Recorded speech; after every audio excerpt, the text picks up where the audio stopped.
Nakikita natin yon. Dapat hinihingi natin na matino ang mga namumuno sa atin. Sinabi nila, ako daw ay krung-krung.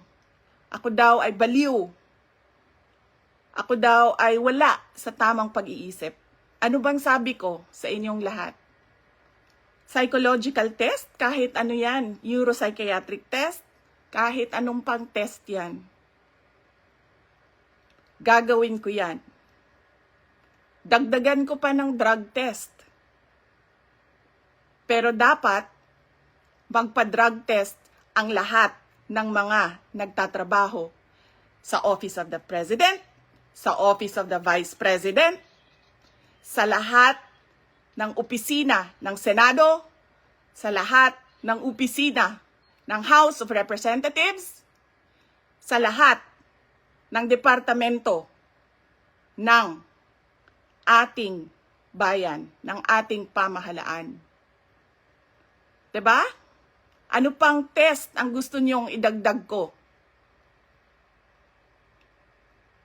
Wala na kayong mapuna sa akin. Pinagtatakpan ninyo ang mga kakulangan ng pamahalaan.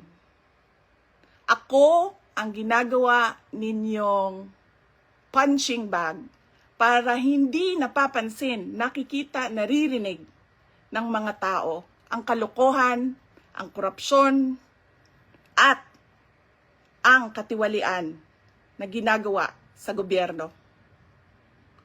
Magpa-drug test tayong lahat sa harap ng taong bayan.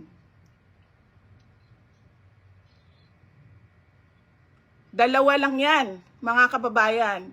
Ibigay namin ang mga pangako namin sa inyo noong nangangampanya kami.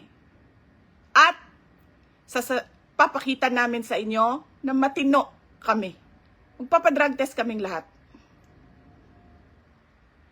Simulan namin sa Office of the Vice President.